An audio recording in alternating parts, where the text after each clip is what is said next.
Chelsea, stunned but not shaken, began to respond. Their tempo increased, the passing sharper, and the crowd roared them forward. Yet Arsenal's structure held firm until half-time, absorbing pressure and striking with control. The second half exploded into life almost immediately. On 49 minutes, Viktor Gyökeres showed exactly why he's so feared. Strong hold-up play, a quick turn and a ruthless finish into the corner. 2-0 Arsenal, and suddenly Chelsea were chasing shadows. But this was far from over. Chelsea found a lifeline on 57 minutes through Alejandro Garnacho, who danced past his marker and fired low beyond the keeper. The stadium erupted, momentum swung, Arsenal wobbled. Chelsea pushed higher, sensing blood, and the game turned into a midfield battle of nerves and precision. Then came the tactical masterstroke. On 71 minutes, Martin Zubimendi stepped up from deep, timing his run perfectly to unleash a thunderous strike from outside the box. The net rippled. Arsenal were back in control at 3-1, silencing the home crowd once more. Chelsea, though, refused to bow out quietly. With desperation fueling their attacks, Garnacho struck again on 83 minutes, showing composure beyond his years to make it 3-2.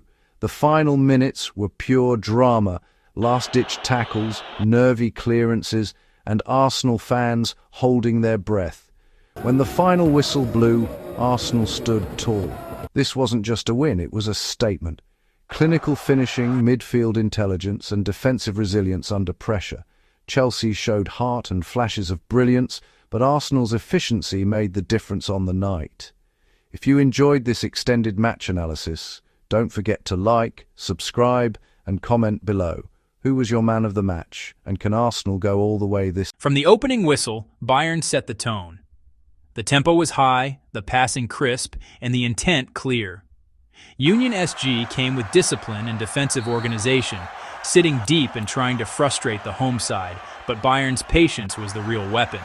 They moved the ball side to side, stretching the pitch, probing for gaps, and forcing Union to defend for long stretches. The breakthrough came shortly after halftime, and once again, the moment belonged to Harry Kane. In the 52nd minute, Bayern finally turned pressure into gold.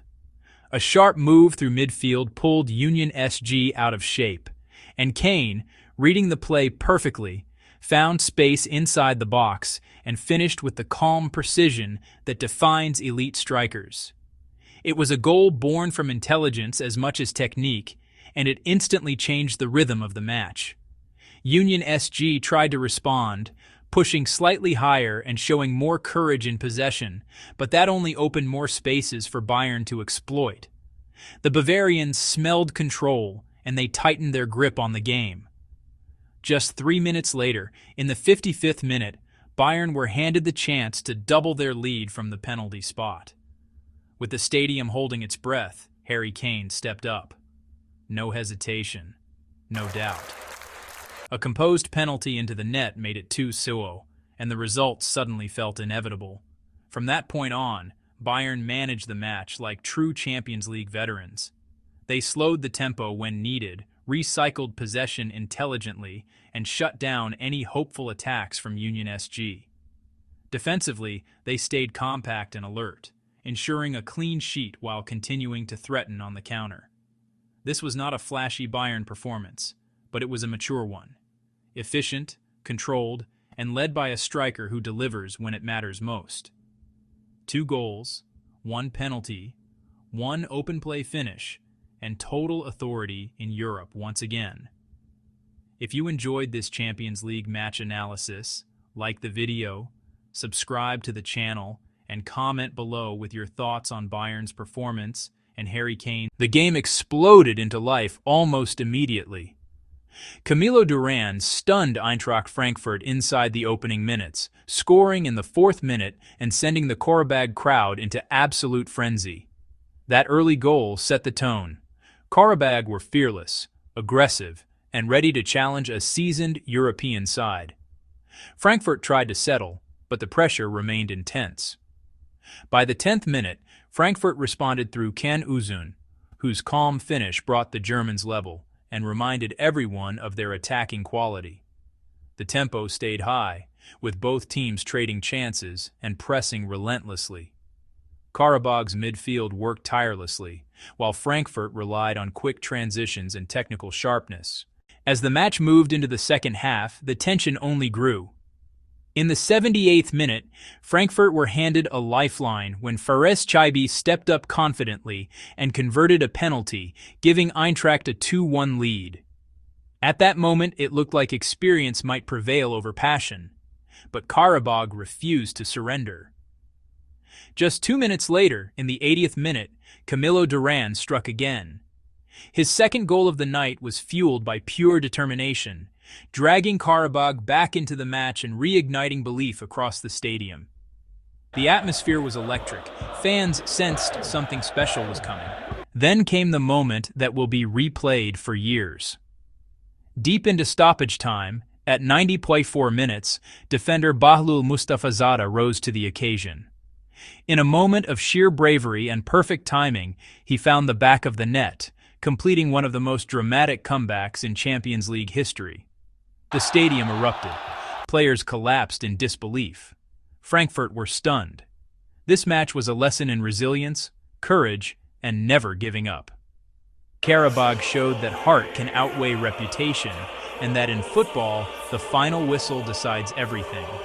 If you love Champions League drama, nights like this are exactly why. From the first whistle, Chelsea took command of possession, circulating the ball with confidence and pushing Pafos deep into their own half. The Blues' intent was clear early on: dominate the tempo, stretch the pitch, and wait for the right opening. Pafos, however, came with a disciplined defensive plan, sitting compact, blocking passing lanes, and frustrating Chelsea's attackers throughout the first half. The opening 45 minutes were filled with near moments rather than clear chances. Chelsea's wide play created pressure, but Pafos's backline stood firm, clearing crosses and forcing shots from distance. The visitors even threatened on the counter, reminding Chelsea that one lapse in concentration could change everything. As the halftime whistle blew, the scoreboard remained untouched, but the tension inside the stadium was rising. The second half saw Chelsea increase the intensity. The ball moved quicker, the press became more aggressive, and the crowd sensed a breakthrough was coming. Pafos defended bravely, throwing bodies in front of shots and slowing the game whenever possible. Minute by minute, the match turned into a test of Chelsea's patience versus Pafos's resilience. Then came the decisive moment in the 78th minute. A loose ball at the edge of the box fell perfectly to Moises Caicedo, and the midfielder showed exactly why he's so vital to this Chelsea side. With calm composure, he struck through the ball, sending it past the goalkeeper and into the net. Stamford Bridge erupted as Chelsea finally broke the deadlock. After the goal, Chelsea managed the game intelligently, keeping possession and denying Pafos any late drama. Pafos pushed forward in the final minutes, but Chelsea's defence stayed organised, closing spaces and seeing the match through professionally. The final whistle confirmed a 1-0 victory for Chelsea, not the flashiest win, but a crucial one in their Champions League campaign. It was a night that highlighted discipline, control, and the importance of midfield leadership. If you enjoyed this match analysis and highlights, like the video, subscribe to the channel for more UEFA Champions League content, and comment below with your thoughts on Chelsea's performance and Caicedo's winning goal.